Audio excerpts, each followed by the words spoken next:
devotees, a very warm welcome back again to our series on Vrindavan. Nama Om Vishnu Padaya, Krishna Pashtaya Bhutale, Shrimati Bhaktivedanta Swaminiti Namane, Namaste Saraswati Deve, Gauravani Pacharine, Vishesha Shunyavadi Paschata Deshatarine. All glories to Prabhupada. So we're back in Vrindavan again, discussing the glories of that transcendental abode.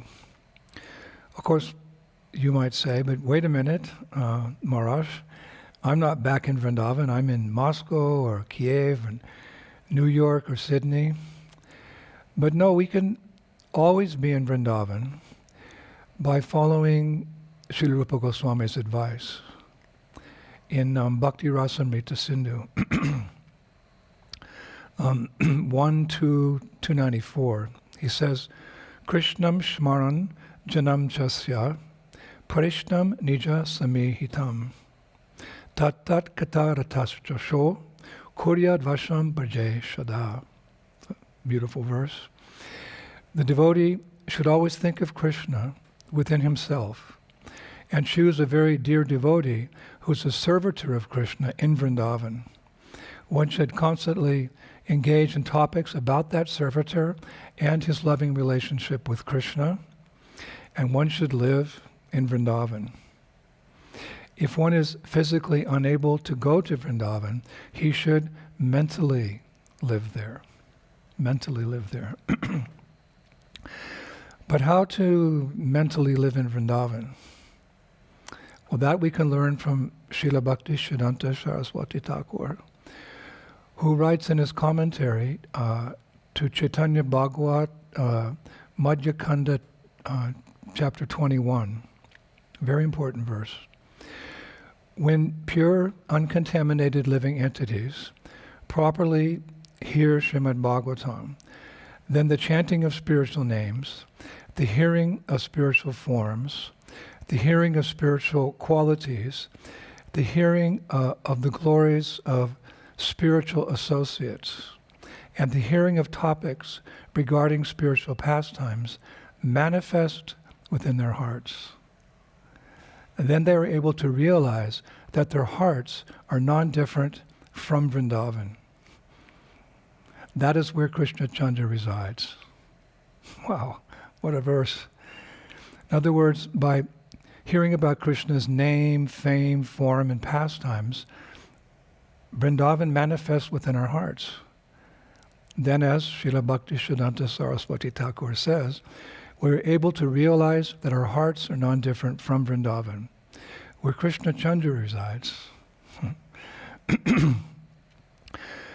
And why is Vrindavan such a very, very special place for us? Because it's there that the Lord manifests or is present in his original form as Krishna. And in Vrindavan we see, we hear each and every detail about his name, fame, form, pastimes. And why is that so important? So many details. Well, because religion or spiritual life is meant to culminate in prema, in love for God. It's there within us. But how can you love someone you know nothing about? This is a very important thing. We want to love God. But how can you love someone you don't know anything about that person? A person chooses a lifelong spouse, a husband or a wife, by the way they look, the way they walk, the way they talk, the way they dress. I remember there was a song when I was young.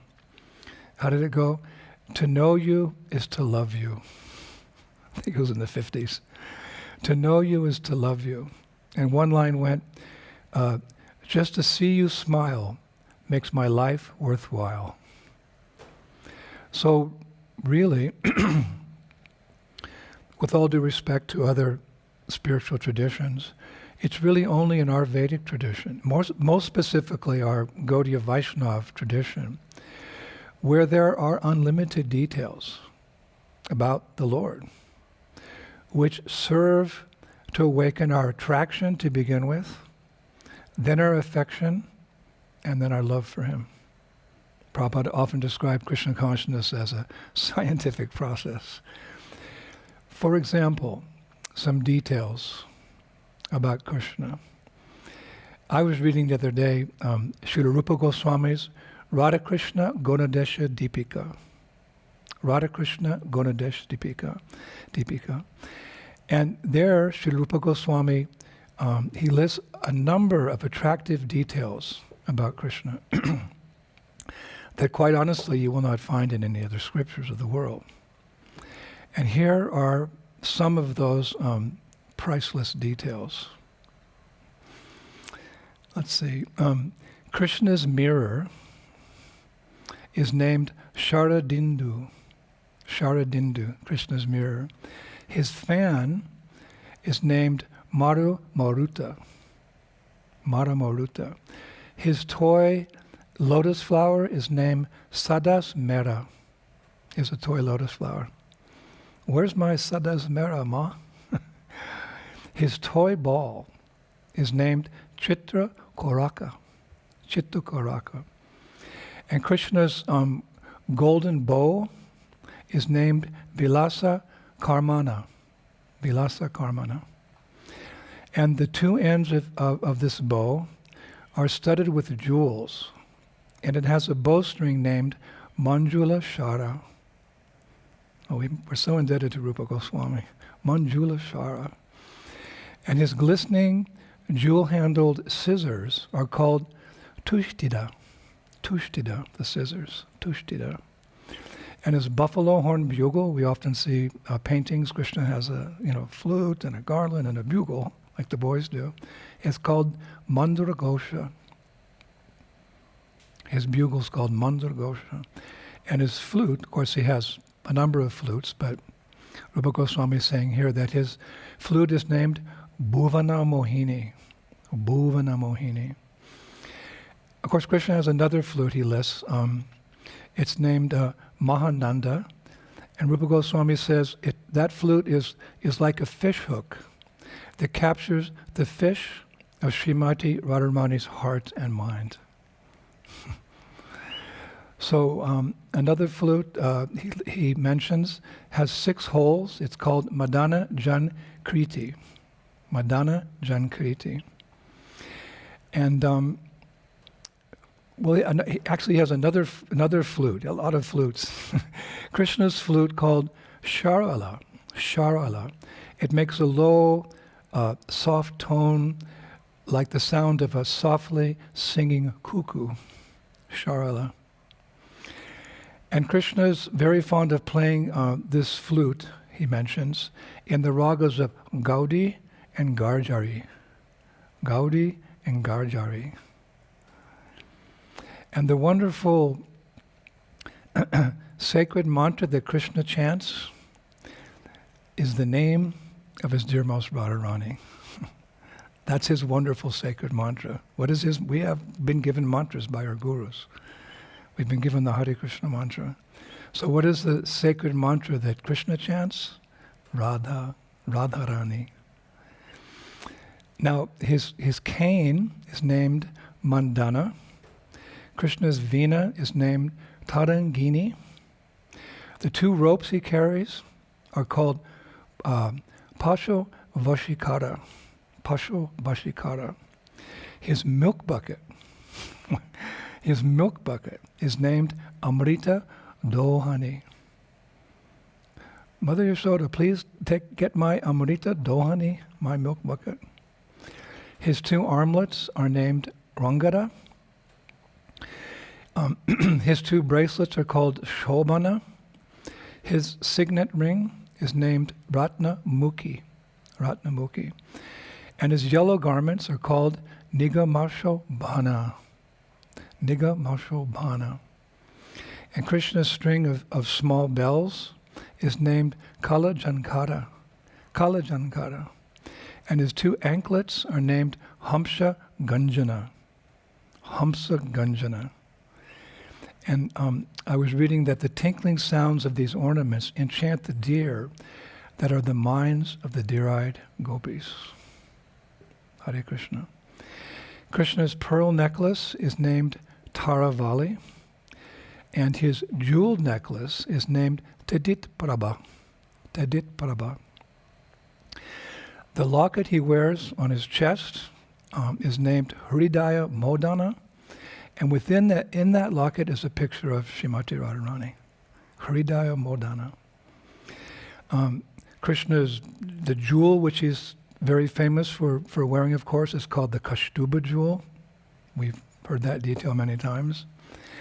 And how was it that in the Kaliya lake, the Kaliya serpent's wives gave this jewel to the Lord with their own hands?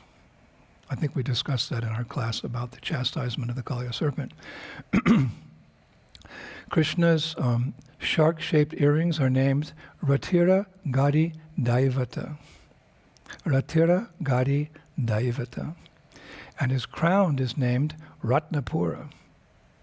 And the crest jewel within that crown is called Chamara Damari. He has a jewel in the crown. It's called Chamara Damari.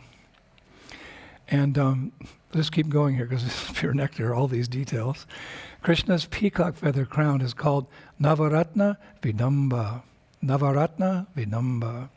And his Gunja necklace, made from the Gunja berries, it's called Ragavali. Ragavali. And Krishna's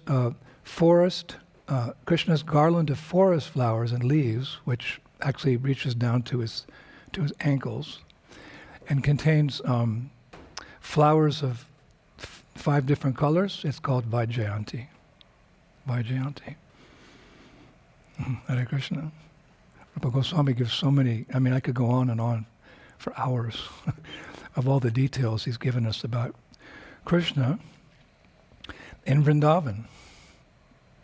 Prabhupada would sometimes say, our Krishna. By your grace, Srila Prabhupada, he's our Krishna. And of course, Vrindavan, Braj Mandala, also reveals that which is most dear to the Lord. And what is that? His beloved consort, Vrindavaneshwari Srimati Radharani. So many details are there. And I was reading, Shastra says that one who knows her is the most fortunate person. You're reading Vedic scriptures and you come across, Bhagavatam or the writings of the Goswami, you come across this personality. Oh, the consort of the Lord is Vrindavaneshwari, Srimati Radharani. The person who discovers that detail, that fact, it's described that is the most fortunate person, according to Srila Prabodhananda Saraswati in his Vrindavan Mahimamrita 234. And I quote here, "Fortunate is he who strives for liberation in this world. More fortunate is he who worships the Lord. More fortunate is he who worships the Lord of Rukmini, who has prema for Krishna's lotus feet." She does. The person who worships the son of Yashoda is more fortunate. And he who worships the friend of Shubala is more fortunate. But he who worships the lover of the wives, of the cowherds, is even more fortunate. But the worshipper overwhelmed by intense love for Srimati Radharani is the most fortunate of all. Wow. We went from the person who's just, I want to get out of this world, I want liberation, through different rasas with Krishna. And Srila Prabodhananda Saraswati concludes, but the worshipper overwhelmed by intense love for Srimati Radharani, that's the most fortunate person in creation. Vrindavan Mahimamrita 234. So in this way, Vrindavan reveals the highest truths. But our spiritual master, Srila Prabhupada, by his causeless mercy, has made those high truths, that param gatim, that highest goal, which even yogis can't attain, even jnanis can't attain, those who study the scriptures for lifetimes. Prabhupada's made it so easy to understand. It's incredible. He's just made it so easy. Almost as simple as A, B, C, D, E, F, G, or 1, 2, 3. I like to read Prabhupada's letters to his disciples. And the other day I came across a letter that Prabhupada wrote to a Kendra Brahmachari on January 24th, 1970. He was a young student at that time. And this is what Prabhupada wrote, quote, "I am so pleased to learn that you are studying arithmetic so quickly. 5 plus 5 is equal to 10. 2 plus 2 is equal to 4. So Krishna plus everything is Vrindavan." Prabhupada writes, Krishna plus everything is Vrindavan. So don't forget Krishna and you will always be in Vrindavan. Simple arithmetic. Prabhupada's made very simple. You know, he said 5 plus 5 is equal to 10, 2 plus 2. So Krishna plus everything, that's Braj. And Prabhupada has given us Braj. One time he said in a lecture, here's Krishna, take him. The mercy of a pure devotee. Now for those who are connoisseurs of Krishna's loving affairs in Vrindavan, what's a connoisseur? A connoisseur is an expert judge in matters of taste. A connoisseur, not just, you can't be a connoisseur in just everything, you know, building constructions and biology, no. A connoisseur is an expert judge in matters of taste. For us that means rasa, the mellows of serving Krishna. So for those who are connoisseurs, and we all want to be connoisseurs, we want to know everything about Braj and go very deep, develop our love for Radha and Krishna. So for connoisseurs, Kaviraj Goswami says in Chaitanya Charitamrita, Adi Leela 442, just to understand Vrindavan a little bit better and what's our connection with Krishna once we get interested, once we hear these details. He says, Dasya Sakya Vatsalya Aryaye Shringara Chari Prema Chatur Vidha Bhakti I Adara. Dasya Sakya Vatsalya Aryaye Shringara Kari Prema Chatur Vidha Bhakti I Adara. 4 kinds of devotees are the receptacles of the 4 kinds of mellows in love of God, namely servitude, friendship, parental affection, and conjugal love. In other words, in this amazing abode of Vrindavan, where there's Krishna and we become attracted to him, there's 4 ways that you can have a relationship with Krishna. It's not that he's just there in the sky, he's the master, he's the judge, he's the justice. No, in Goloka Vrindavan, you can relate to him in 4 intimate ways. That relationship. You can become servant of Krishna, you can become his friend, you can have that parental mood of taking care of Krishna, and you can become a lover of Krishna. Actually, technically speaking, I was reading, just to get a little deeper here, there's 5 relationships. Kaviraj Goswami mentioned 4, but actually there's 5 relationships that one can have with God in the spiritual world. And the 5th one's called neutrality. But it's not mentioned by Srila Krishnadas Kaviraj because it's not a very active relationship. So he kind of omits it. But it is there in Braj. It is there in Braj, this relationship of neutrality. For example, the trees. The trees can't be like servants, bring things for Krishna. They can't be cowherd boys. They can't have the mood of a parental relationship, a tree with Krishna. They can't be lovers of Krishna like the gopis, like that. So they're categorized in the mood of neutrality. But they also, in Vrindavan, they have the opportunity to do some service. Not active service, but service. The acharyas say that, quote, the tree's relationships with Krishna is that they happily greet Krishna with blossoming flowers, cool shade, and rustling leaves as he walks through Vrindavan forest. They're neutral, they're stationary. They're stationary. They're not going out with, Krishna and the cows. They're not bathing Krishna. They're not but there's something there. They're happily greeting Krishna with blossoming flowers, cool shade, rustling leaves as he walks through Vrindavan forest. And actually I did read, it said that these trees in Vrindavan are even able to move from place to place to better serve the Lord. So neutrality is there, but it's by association with the Dham, these Nitya Siddhas, these eternal liberated souls, this is their pleasure to serve in this way. Krishna is very pleased to have that shade and the rustling leaves and the flowers. We read in Krishna book how when Krishna and Balaram are walking through the forest, the trees, they bend over and they give their fruits. They're perfectly happy in that relationship. And Krishna is very happy to accept their seva. So it's not stressed, neutrality, but it's there. And the same principle, according to Rupa Goswami, the same principle of this neutrality, but with a relationship with Krishna, the same principle applies, he writes, to Krishna's flute. Although Krishna's flute is also described as in the mood of neutrality, it will occasionally play on its own without Krishna's blowing on it, for the pleasure of Krishna. Rupa Goswami gives this insight. Usually Krishna taking the flute and he's playing.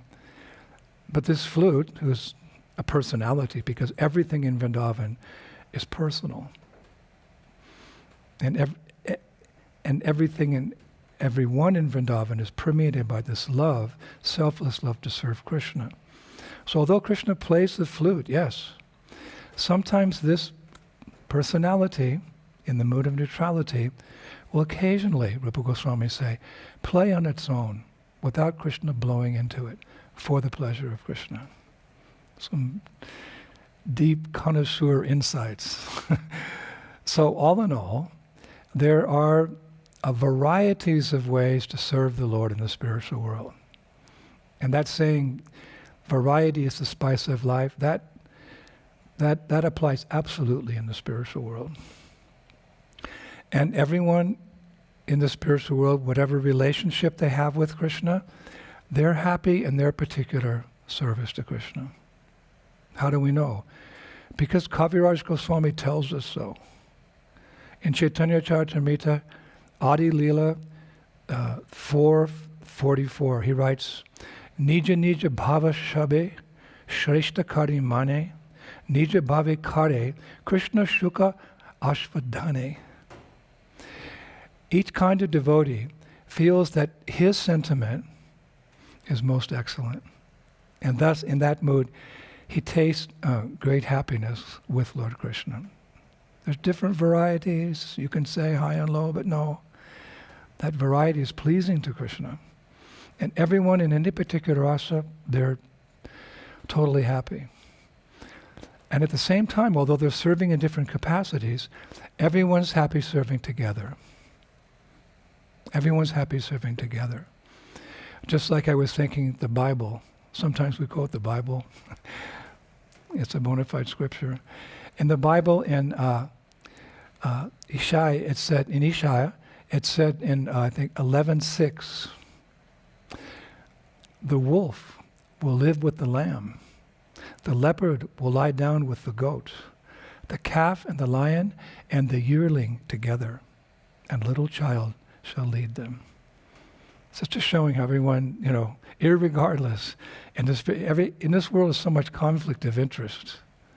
But in the spiritual world, everyone's focused on Krishna. So everyone lives harmoniously together. The wolf will live with the lamb. The leopard will lie down with the goat. The calf and the lion and the yearling together. And a little child will lead them. Hare Krishna. So,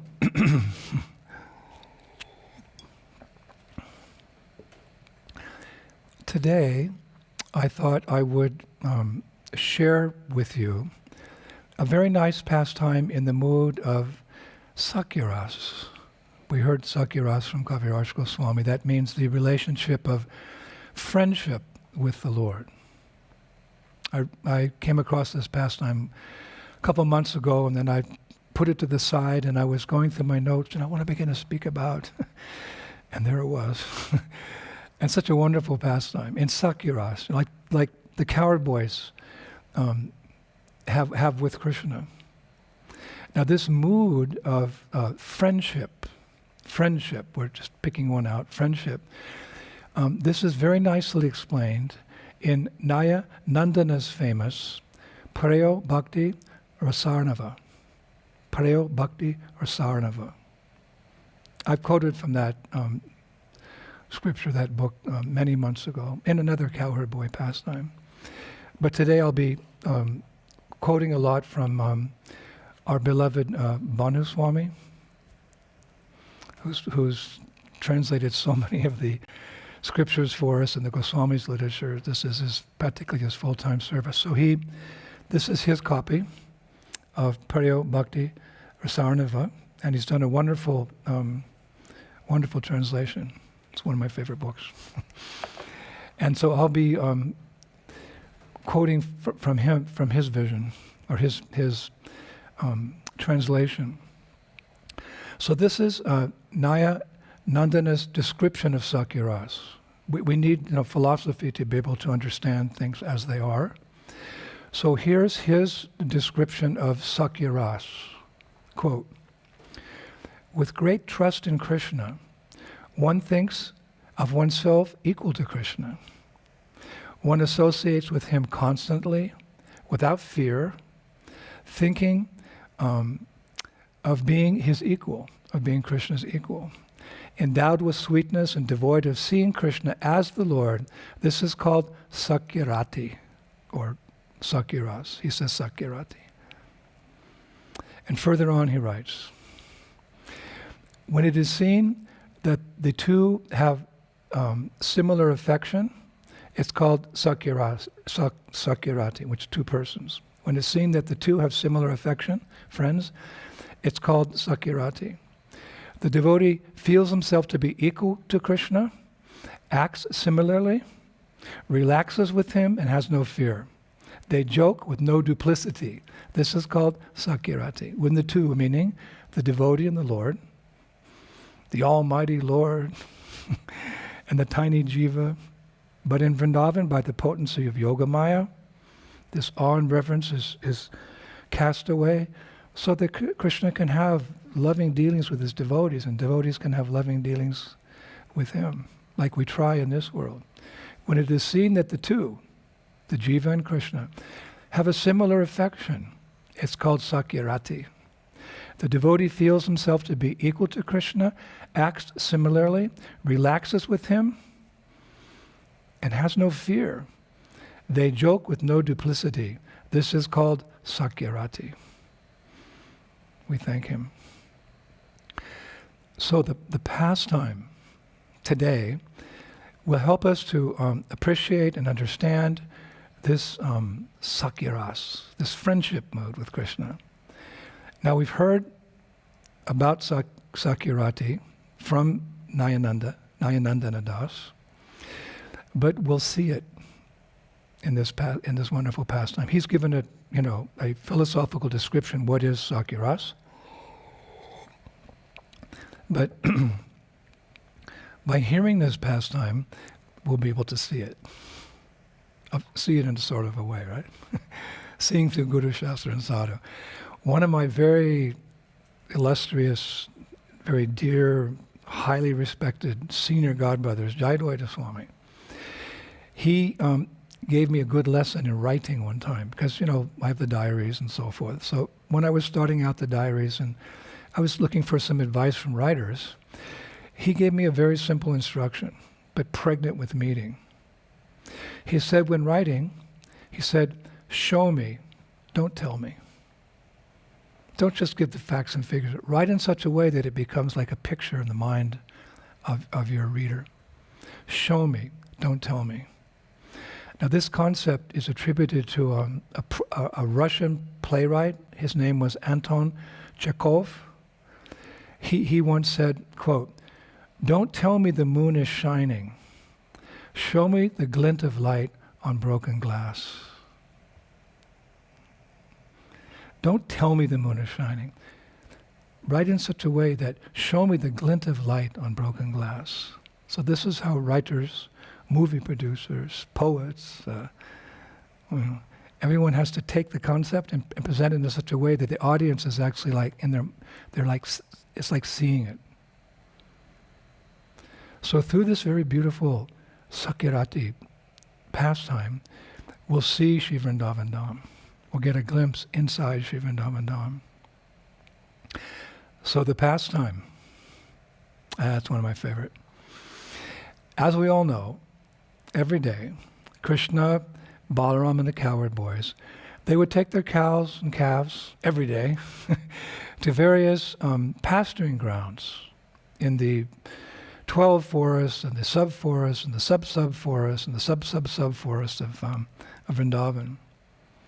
So one day, one particular day, they traversed a lot of the Brajmandala. Brajmandala means the greater area of Vrindavan, with all the pastime places and the different towns and villages. So one day, they traversed way through Vrindavan, and they actually came to the border of Vrindavan on the southernmost tip of the Dham.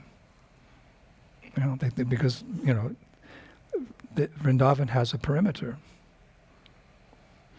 So they came to the southernmost tip of Sri Vrindavan Dham. And there, at that southernmost tip of Vrindavan, there's a little hill.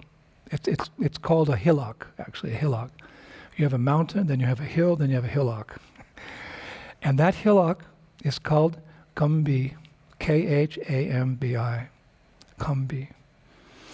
And the acharyas write that Lord Balaram, during Krishna's pastimes 5,000 years ago, Krishna and Balaram was particularly fond of this hill, because there he could go with the boys, Balaram. Sometimes Krishna's with the boys, sometimes Balaram's with the boys, sometimes Krishna and Balaram are both with the boys. It's different varieties of pastimes. So in this particular pastime, it's Balaram. That day he's taking out the cows and the cowherd boys.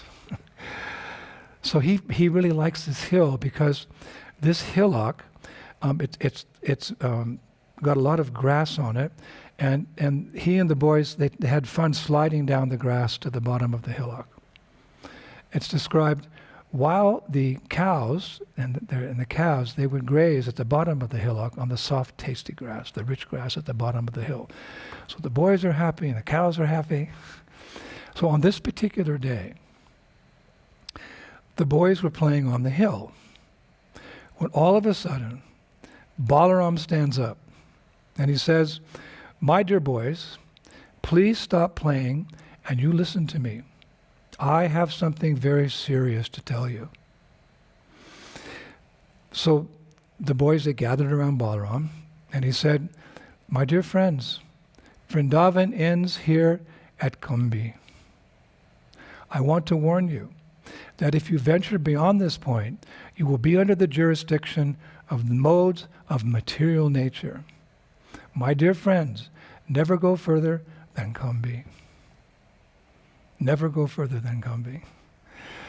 So it's so cute. Hearing Balaram's words, the boys started trembling. And to make everything very clear, Balaram took a stick and he drew a line on top of that hillock, and pointing to it, he said, "Here on this side is Krishna and my friends. On the other side is Maya." And then he, in a philosophical way, because usually with the cowherd boys it's just small talk, fun and games. All the boys are sitting there like, what?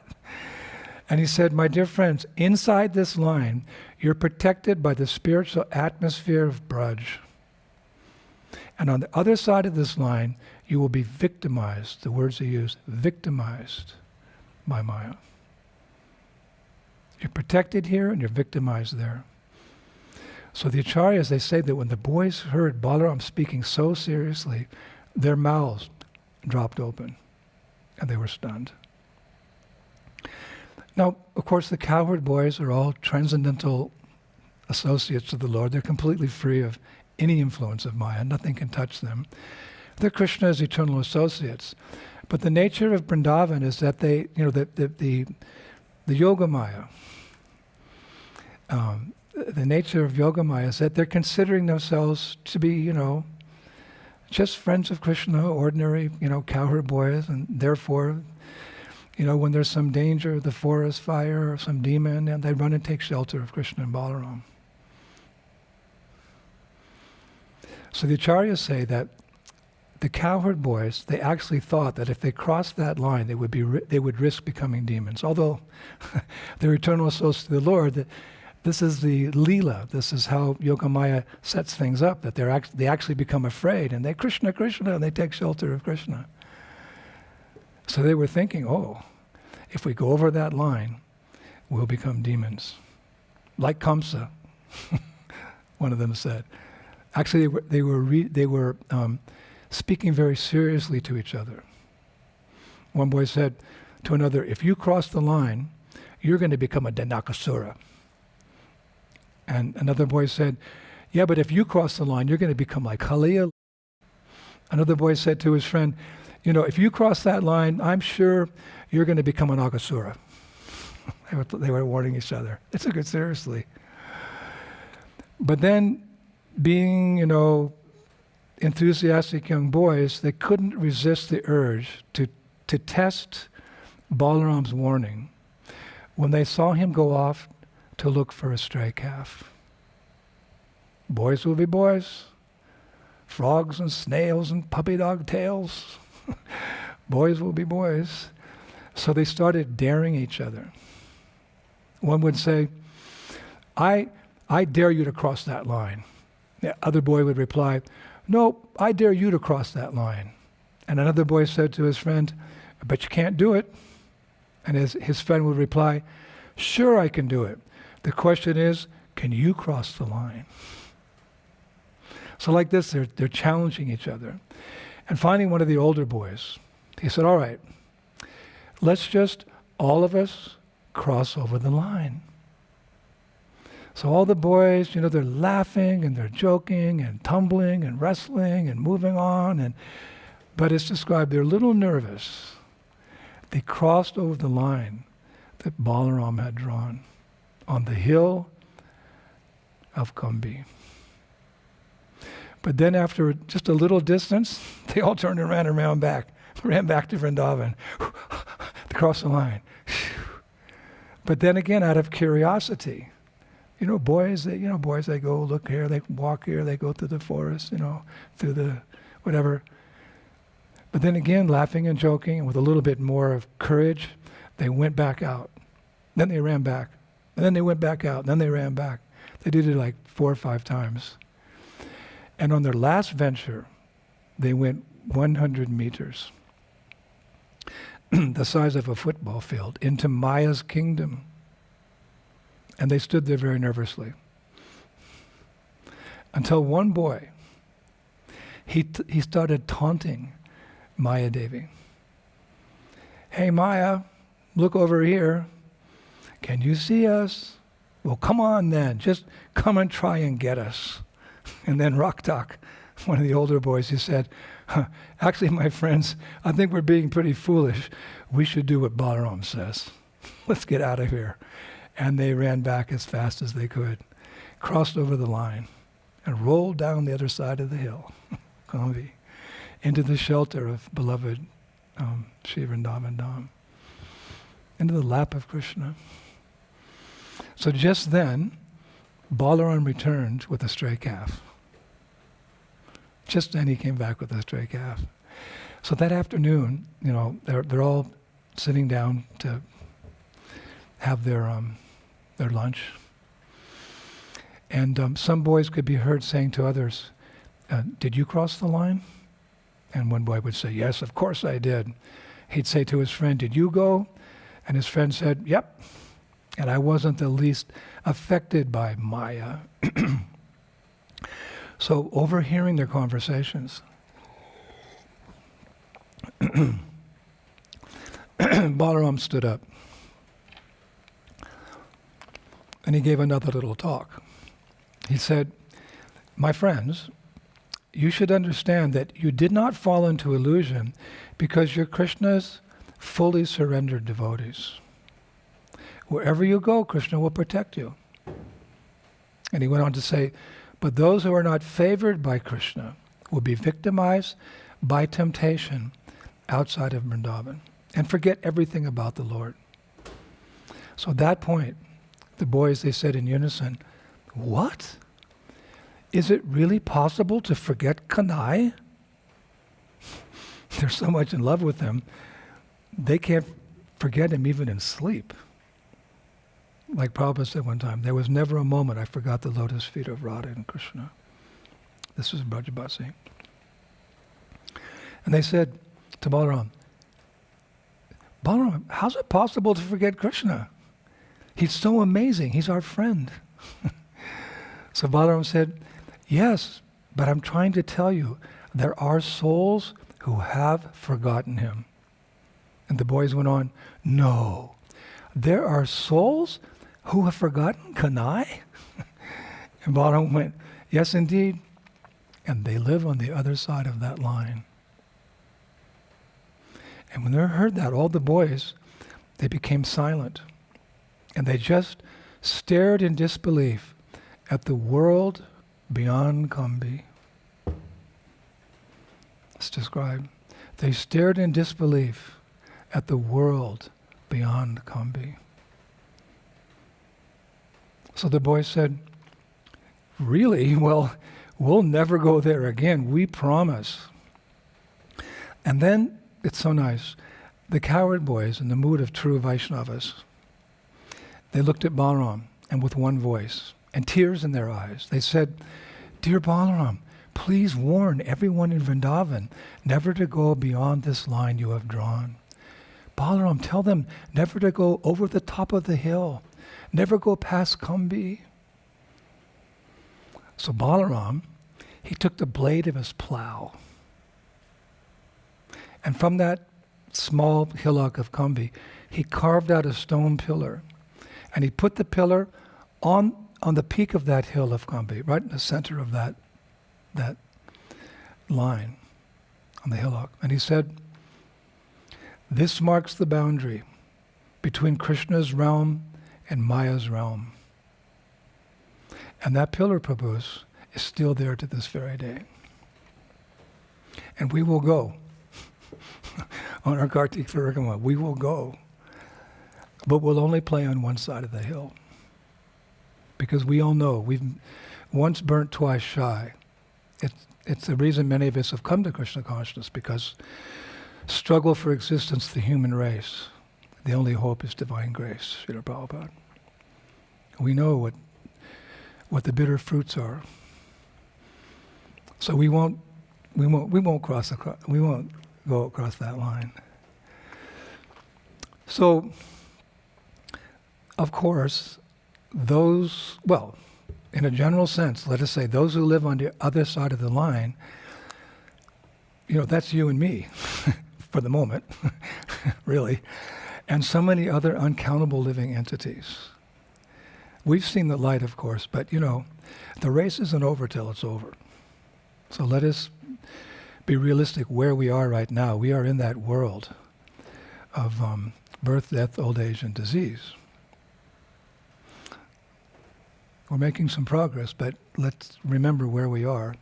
Keep our mind fixed on the goal. Across that line that the boys were looking into, over that line in Khambi, there's so many living entities. Padma Purana says, "Jalaja Nava Lakshani, Shtavara Laksha Vimshati, Krimmayor Ruda Shanka Yaka." There are 900,000 species of life in the water. There are 2 million non-moving living entities, such as trees and plants. There are 1 million species of insects and reptiles, and 1 million species of birds. As for four-legged creatures, there are 3 million varieties, and there are 400,000 species of human beings. And all of them from the top to the bottom. We've all lost our way. Let me quote the Bible again. This is like a Bible class. In the Bible, again in Isaiah 53:6, it said, "All we like sheep have gone astray. We have turned, every one of us, to his own way." But we Vaishnavas and Vaishnavis, we should be like the cowherd boys. And even while we're in the material world, what did Jesus say? To be in this world, but not of this world. Like the lotus flower, it's in the lake, and the stem of the lotus flower is in the muck and the mud at the bottom. Its stem goes down. But the flower, by nature's arrangement, it's always a couple inches above the water. So, we can be in this world, but not of this world by our sadhana, by our spiritual practices, and by our service to Srila Prabhupada and Chaitanya Mahaprabhu. And we won't be so much affected. So, while we're here, we want to take shelter in Vrindavan. As we said in the beginning of the class, Rupa Goswami recommends, if you can't be in Vrindavan, then you mentally reside in Vrindavan. And there's more advice, there's lots of advice, Advaita Acharya said to Lord Chaitanya, wherever you are, that's Vrindavan. So when we're serving Mahaprabhu, even on the streets of Kali Yuga, it's like being in the spiritual world. And anyone who's done Sankirtan, they have that feeling. For myself, I often say my temple, it's the streets of Kali Yuga. That's where I feel the most comfortable, the most protected, the most safe, the most inspired, distributing books or having Harinam or preparing for a festival like that. So there are different ways that we can be connected to Vrindavan. One way is that, another way is that we can always keep our eyes, Eke Kudu Nandana, Krishna says, keep your mind fixed on the goal. We can always keep our eyes fixed on the goal, on the spiritual sky. Another one of my favorite verses, Om Tat Vishnu Paramam Padam Sada Pasyanti Suryo Deviva Chakshura Atatam. Rigveda 1:22, Rigveda 1:22-20. Just as the sun's rays in the sky are extended to the mundane vision, so in the same way the wise and learned devotees always see the supreme abode of Lord Vishnu. Because those highly praiseworthy and spiritually awake brahmanas are able to see the spiritual world, they are able to reveal that supreme abode of Lord Vishnu. So keep our vision. Where are you going today? Well, I'm going here, but actually I'm on the way back to Sri Vrindavan Dhama. So we're not there yet. We're not on the safe side of Khambi. But fortunately, we have someone to take us there. Someone who once fearlessly crossed over that line and down the hill, the Khambi Hill, into this dark and dangerous world of Maya, to rescue us, to take each of us by the hand, back over the mountain, over that line, to the eternal land of love and bliss. Srila Prabhupada ki jai. If you think about that, Balaram said no one should go over that line. But Prabhupada crossed fearlessly over that line, down the other side of that hill, into that world of darkness. And literally so, when he came to America, Bharat, India, one definition of Bharat means the land of light. Bharat, the old name of India, Bharat. Bharat can also, was a king at one time, but Bharat can also mean light. So this is the land of light, not in the sense that it's a subtropical country with lots of light, but the light of transcendental knowledge. Now, if you have a source of light somewhere, the further you go from that source, the darker it becomes. So the further you go from Bharat, India, you go west, you go further east, it gets darker. And Prabhupada went, even beyond Europe, he went to America. It's way far away from India. And why did he come? To take us back across that line of Khambi. We're eternally indebted to him. And yeah, we were the lost sheep. In the Bible, what is it? Ezekiel, again the Bible, chapter 34, talking about us. So they were scattered, the Bible says, because there was no shepherd. And they became food for all the wild beasts. So they were scattered because there was no shepherd to lead them. No one to say, don't go over the line, don't leave the spiritual world. And they became food for wild beasts. The Bible goes on to say, the Lord saith, my sheep, us, wandered all over the mountains and on every hill. They were scattered over the whole earth, and no one searched or looked for them. But as a shepherd looks after his scattered flock when he is with them, so I, the Lord, looked after my sheep. I rescued them from all the places where they were scattered on those days of clouds and darkness, on those days of cloud and darkness. Then hear what the Lord says in the Holy Bible. Then I appointed over them one shepherd.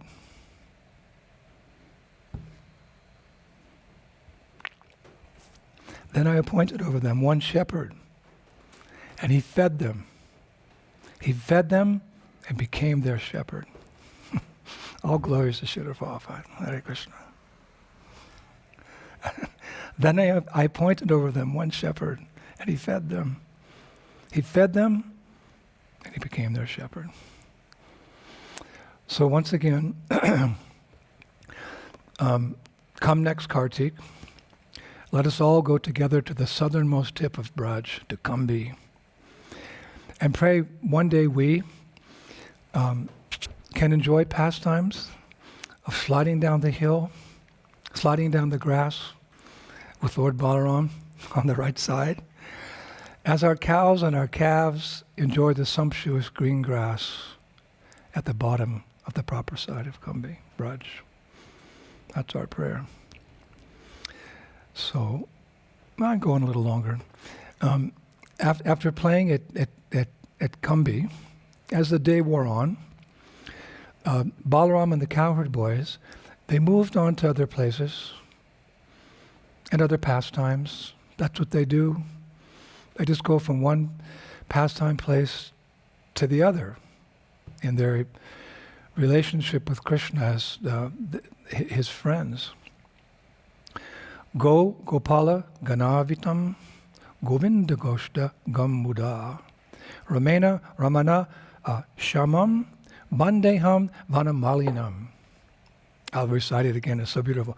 Go Gopala Ganavitam Govinda Goshta Gambuda Ramena Ramana Sharmamam Bandeham Vanamalinam.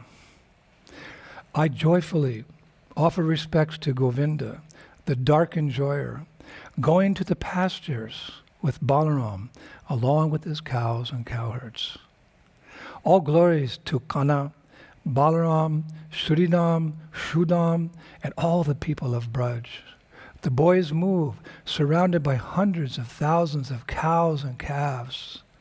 They run with the sounds of the horn and joyful cries of hi, hi, aha, aha, and flutes, venas, and muralis. Gokula becomes filled with these sounds. Countless dampas, mridangas, and mandalas thunder. Hare Krishna. So in course of time, they all came, it's late afternoon now. They're going to have another little snack break. Because the boys like to eat a lot. So they left Khambi and they traveled a little distance away. And they came to one of my favorite, I can't say I have any real connection with Vrindavan yet, but hearing about this place, one of my favorite forests in Vrindavan, the forest of Hacievan. Hacievan. And there, they met Krishna, who was busy herding cows with another group of cowherd boys. And when all the cowherd boys of these two groups met, they all rushed forward and they embraced and laughing and joking with each other. They're rolling on the ground, wrestling and leapfrog, cowherd boys. In this forest of Hacievan, they're laughing and joking. So why is this significant? Because hasya means comedy, joking, laughter. That always creates a nice mood, isn't it? That's why it's so nice to have someone like Charuatma around. You know, he's always got some nice jokes. He's always laughing. He's got that spirit. Of course, sometimes he tells the jokes over and over again, but that's okay. But we know that comedy is important in our lives because, you know, life is tough and then you die. But if there's some comedy, it kind of eases the pain. So in the spiritual world, there's no pain, of course, but in its place, there's just endless laughter. So there they were, all in the forest of comedy, resulting in endless laughter. What does they say? What is that saying? Laughter's the best medicine. That's why kings, you know, had the crown of the king is heavy. It means he has a lot of big responsibilities. So he always had a court jester to lighten things up whenever necessary. So laughter's the best medicine.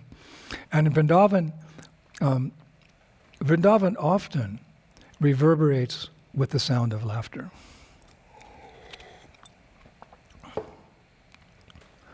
In all the readings I've done, I come across laughter all the time. Actually, I remember once Krishna decided to play a joke on one of his servants in Nandagram. Her name was Jarati, Jarati, Jarati. She's an old maidservant, eternally old. But there's, you know, one can have a special relationship with Krishna when one's an old gopi as well. There's a certain rasa there. So Jarati, she was serving in Nandagram. So one time, Krishna said to her, quote, "My dear Jarati, the skin on your face is now slackened, and so your face exactly resembles that of a monkey. Therefore, the king of monkeys, Balimukha, has selected you as his worthy wife," unquote. So at that point, Krishna and all his friends, the cowherd boyfriends, they just started laughing and laughing and laughing. But hearing Krishna's teasing words, Jarati, she immediately shot back. "Oh, my dear Krishna, I am well aware that the king of the monkeys is desirous of marrying me, but what can I do? I've already taken shelter of the Prince of Braj, Shri Krishna, the killer of many powerful demons and the protector of the residents of Braj. Therefore, I have decided to marry Shri Krishna alone instead of the king of the monkeys." Now hearing her, I would just hear witty reply, all the cowherd girls present, they started laughing uncontrollably and clapping their hands in great joy. So yes, laughter. So we can easily see how such a place as the forest of Hacievan, Van means forest, so Hacievan, a forest of laughter, is a favorite place for Krishna and Balaram, the cowherd boys, to go. I found a beautiful quote from the Acharyas.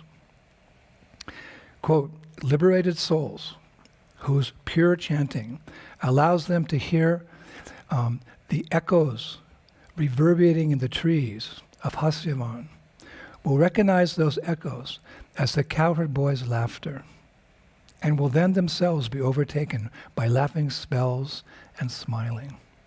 Liberated souls whose pure chanting allows them to hear the echoes reverberating in the trees of Hacievan will recognize that those echoes are the cowherd boys' laughter echoing throughout the forest. And those liberated souls, then they themselves will be overtaken by laughing spells and smilings. So we're not yet liberated. We're not on that level. We're not liberated souls. Some of you probably are. But I'm sure we can go there in that atmosphere Every forest has I've been explaining through the months, every forest has a particular name, a particular way it looks, a particular bhav, particular devotees who live there, particular deity that oversees, like that. So we can wander in these forests and pray at least to experience these deep spiritual emotions. So a little later there, the boys sat down for a snack. And they sat in a circle beneath a big banyan tree to eat their snacks. And by Krishna's mystic powers, he expanded himself to simultaneously sit by each and every cowherd boy, like he sometimes does with the gopis in the rasa, Madhurya rasa, the rasa dance. So each boy was thinking, oh, Krishna's so wonderful, he's sitting by me. So then the boys thought, quote, "Hey Gopal, tell us truthfully, and don't mislead us. How did you, as a mere baby, kill Putana and Trinivarta? And how did you, with only a few years older, liberate Agastura? How'd you do it?" And one of the boys added, "Krishna, do you know some demon-killing mantra that you have not shared with us?" And Krishna just, he shook his head. He was smiling. Another boy teased, "Krishna doesn't trust us with his mantra." And a third boy with, his mouth, you can imagine, like still full of food, he mumbled, "Maybe Krishna's power is not in mantras, but the amulets his mother ties around his wrist and his waist. Go ahead, you can tell us, Krishna, we won't steal them from you."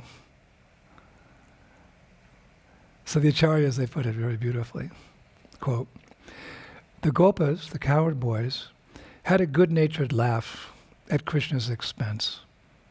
And Krishna drank their joking words and friendly laughter through his ears, as if they were liquefied, tasty, honey-sweet draughts of love.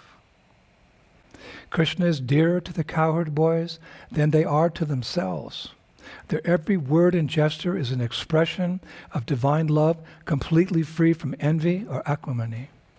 They can only love Krishna." Then suddenly Krishna raised his right hand and he caught the boy's attention with the jnana mudra. He raised his right hand and he made a mudra, the mudra of knowledge. And he said, "My dear friends, I will disclose my secret to you, but you have the faith to accept what I say? I'll reveal it to you, but do you have the faith to accept what I say?" And it's written, quote, "Krishna's expression somehow created an enchanting aura that obliged all the boys to say, 'Yes,' in unison.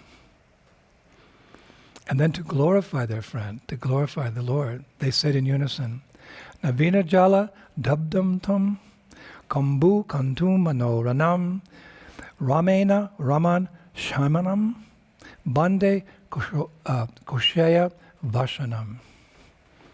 We offer our respects to the attractive dark enjoyer with the complexion of a fresh cloud, conch-like throat, who wears silk cloth along with Sri Balaram. We offer our respects to the attractive dark enjoyer with the complexion of a fresh cloud, a conch-like throat, wearing silk cloth along with Sri Balaram."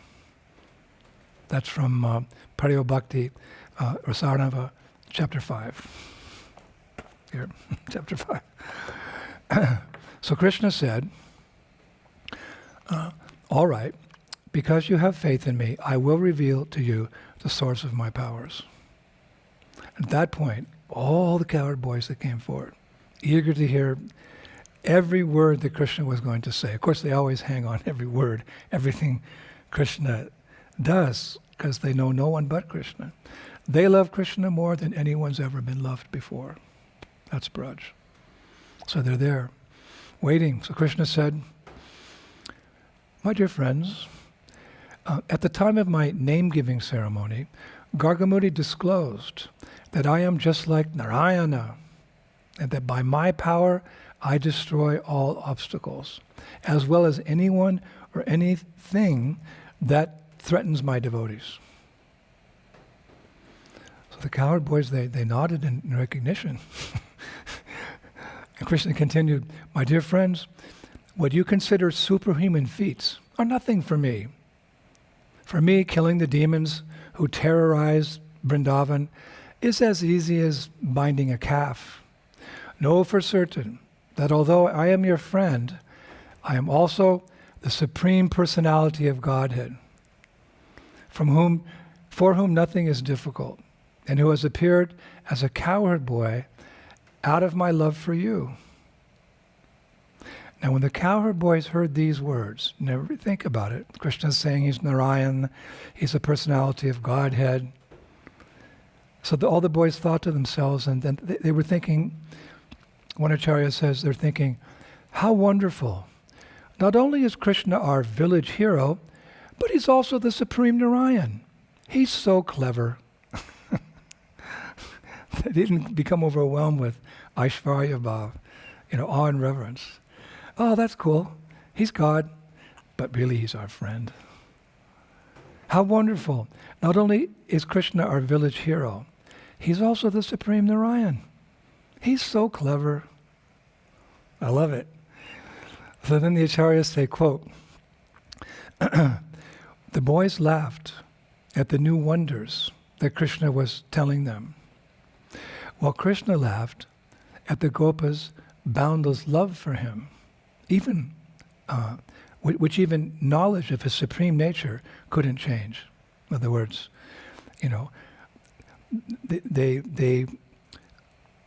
they already, they knew Krishna was their best friend. For them that was everything, but that he's God, that's cool. So the acharyas say, the more the Gopas thought of Krishna as God, the more they loved him as their friend. And the more Krishna saw the Gopas' pure love for him, the more eager he was to be their cowherd friend. The more the Gopas thought of Krishna as Narayan, as God, the more they loved him as their friend. And the more Krishna saw the Gopas' love for him, the more eager he was to reciprocate or to be their cowherd friend. Sri Vrindavan Dhama ki. And then the acharyas say, in this way, the exchange of sweet laughter between Krishna and the cowherd boys intensified, infecting all the forest creatures, birds, trees, creepers, and even insects with its magic, until all of Hacievan was engaged and roaring with laughter. All glories to the mellow of laughter, the acharyas say, which is especially enjoyable amongst youths, like the Gopas and the Gopis, which has Krishna as its cause, and which gives rise to jubilation, laziness, and concealment. Pretty deep. All glories to Hacievan, where the sweet laughter of Krishna and the Gopas still permeates the ether, and where pure-hearted devotees can hear and taste this wonderful, laughing ecstasy of love. All glories to Hacievan, where the sweet laughter of Krishna and the Gopas still permeates the ether, and where pure-hearted devotees can hear and taste this wonderful, laughing ecstasy of love. Hare Krishna. Now, I'd like to mention here before we conclude that just a little north of that forest of laughter is a village called Mahali. There's a village called Mahali, a little bit north of Hacievan, which is forever known for the high Krishna conscious standard of its residents. That's what it's famous for. The high Krishna conscious standard of its residents. And the Goswamis have written that in Mahali, its residents always have, number one, the name of Krishna on their lips, Number 2, his pastimes in their minds. And number 3, attachment for him within their hearts. Whew. That can be like a mission statement for us, right? A mission statement means something that you want to, what is your purpose in life? What do you hope to achieve? This is my mission. Number 1, to have the name of Krishna always on my lips. To have his pastimes always within my mind. And to always have attachment for him within my heart. And it's so nicely described that a resident of this village, not far from the Forest of Laughter, a resident of Mahali, before speaking to another person, he'll always say, Krishna, Krishna, Krishna. And in reply, when someone replies to that person, a resident of Mahali, he'll reply by first saying, Rama, Rama, Rama. In other words, one person will say, Krishna, Krishna, Krishna, how are you today, my friend? And his friend will reply, Rama, Rama, Rama, I'm doing just fine, thank you. Let's go live in Mahali. It'd be so easy to become Krishna conscious. And it's mentioned that whatever one does, wherever they are, the residents of Mahali are always dressed in devotional attire with tilak and neck beads. And they always address each other very sweetly. Whatever the talk is always very sweet. And although the residents of Mahali have varieties of work and service, they make no distinction who's higher and who's lower. And their dealings are free of envy and malice. And it's written that this Krishna conscious atmosphere is, quote, achievable anywhere by the potency of transcendental sound vibration. In other words, you can create the same atmosphere where no one thinks they're higher or lower than another. The dealings are very free of envy and malice. You can create that by transcendental sound vibration. Hare Krishna, Krishna Krishna, Hare Hare, Hare Rama, Rama Rama, Hare Hare.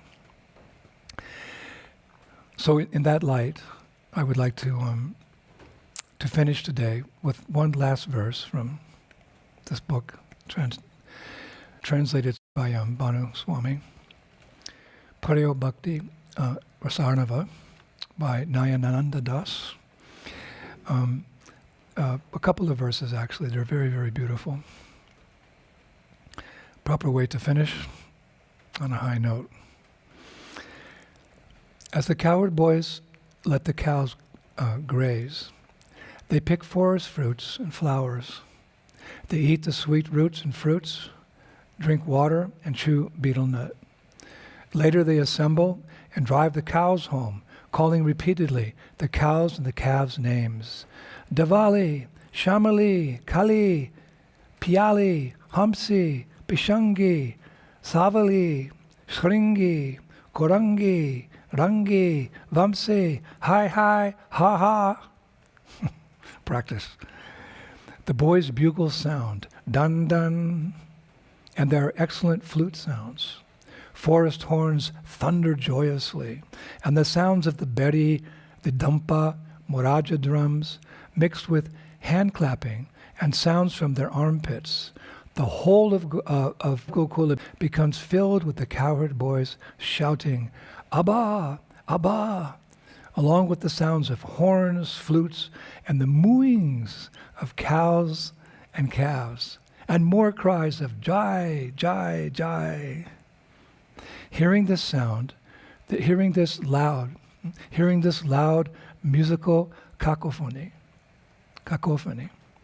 everyone everywhere in Sri Vrindavan Dhama exclaims, all glories to Krishna and Balaram, all glories to Krishna and Balaram, all glories to Krishna and Balaram. And we finish today remembering Srila Prabhupada's grace upon us to give us this vision to see Vrindavan as it is, to reveal all these details by which that love of God that's just there in our hearts but covered for the time being, which is being washed away by the chanting in His mercy, revealing all these details to us, and with the help of Rupa Goswami and Sanatana Goswami, Raghunath Das Goswami. We're so indebted to all of them. Remembering this grace which Prabhupada has given us about Vrindavan, and especially about this particular rasa, this Sakya rasa, we will hear Srila Prabhupada's words on the Jaladuta. He wrote these words in the Jaladuta on the way to America in 1965. O Lord Krishna, you are my eternal companion. Forgetting you, I have suffered the kicks of Maya birth after birth. If today by chance, if today the chance to meet you occurs again, then I will surely be able to rejoin you.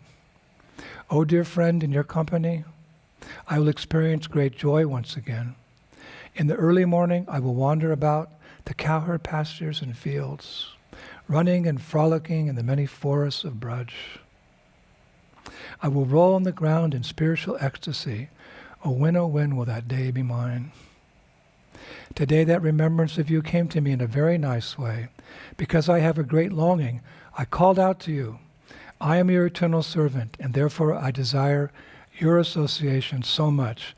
O Lord Krishna, except for you, there is no other means of success. Jai Shri Prabhupada, thank you for everything you're doing for us. And thank you, Prabhus, for this one. I really liked researching this class, and I really love giving this class because, we have so much information. It's just adding to our understanding and our eagerness to achieve that home away from home, which is our real home, Sri Vrindavan Dhama. So we'll be back with you in a couple of days. Shri Shri Gauranitai ki, Shri Shri Krishna Balaram ki, Shri Shri Radha Shama Sundar ki, Shri Shri Vrindavan Ishwari, Shrimati Radharani ki, all the cowherd boys of Vrindavan ki, Sakiras ki, our beloved Srila Prabhupada ki, Gaura Premanandi, Jai Jai Sri Sri Radhe, Sham Krishna Balaram ki, Hare Bol. Thank you. Thank you very much, Hare Krishna.